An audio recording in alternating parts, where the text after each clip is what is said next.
Welcome to another episode of reporting on our farmlet trial here at Elliott.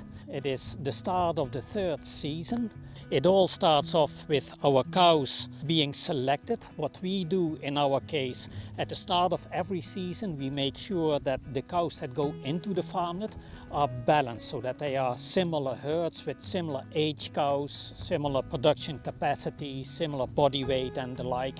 The next batch to fill the farmlets up to capacity will be in a few weeks' time, towards later in September, and then we will have reached capacity of the farmlets. Start of the year, everything balanced again, so that we can compare very well what happens from a pasture production as well as a cow production on these farmlets. The season start has been similar to last year.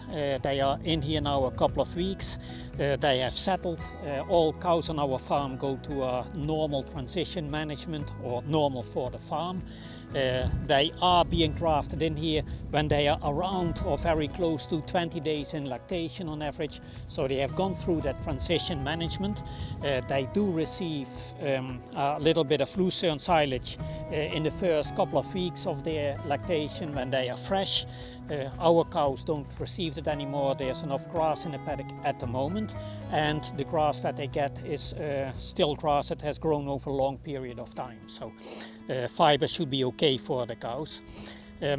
For the rest, what we depend on in spring always is how wet it gets, and it is not as visible here, but we might see that in the paddock a little bit.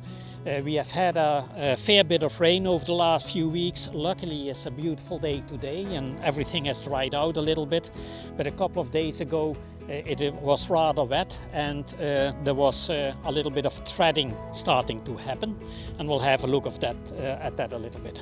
As you can see here, we have had a little bit of threading. I wouldn't call it bugging yet, but it was getting very wet. At the end of the day, when they walked in here, we had a lot of rain and there was water pooling. Luckily since then we have had a few days so that everything has drained away. So the majority of the paddock now looks okay, but it does have a bit of an impact on how nice the cows graze the paddock out. You get a bit of clumps left behind and looks a bit messy, but we'll deal with that in the next grazing round, then we'll clean it up again. So now it's a wait and see in spring how much rain we get. There's again a bit of rain predicted. Hey, it's a grazing system, so you do depend on the weather, and that's one of the reasons why this trial actually runs over several years, so that you can test it in real life, where also the weather conditions vary between years. As you can see, it's now very close to milking. They are expecting to be milked. They are waiting to be collected out of the paddock. The production of the cows coming out of transition and being now in these paddocks for about 2 weeks has worked actually quite well. They are eating well. They are now at about 30 days in lactation, and we had a very recent herd test. Turns out that the cows are already doing about 34 liters and 2.5 kilo milk solids, which is actually quite good. When we looked at what we think that the cows are eating in a paddock plus the grain that they receive, they are probably already doing about 95% of their intake capacity, which is actually excellent. So everything has gone quite well.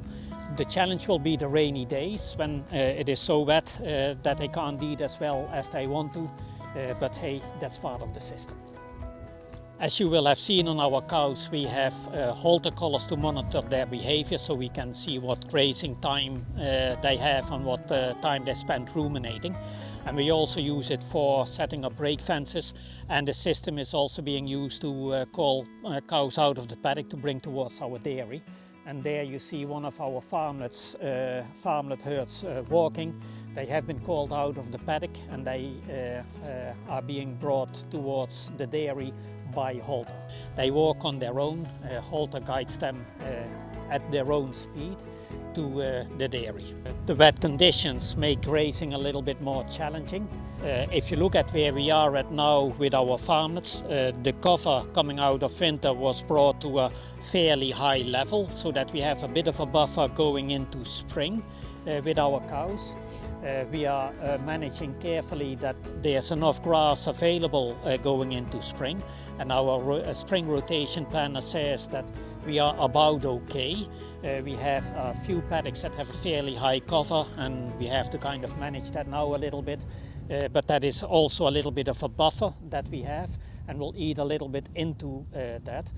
Towards September, when we have all cows in the farmlets, our break-even point, so the amount of grass that actually should grow every day, is fairly high at almost 75 kilos per day. And that might be a bit of a challenge. We do hope that we have enough grass growth to be okay, but we do have a small buffer of silage available to fill a temporary feed gap if we have very cold weather and the season brings less growth than on average. So we are prepared for that eventuality.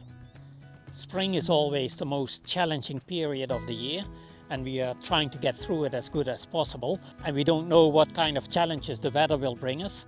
We'll keep you updated on that in our next report. So in a month's time we will report again what our experience have been in this spring.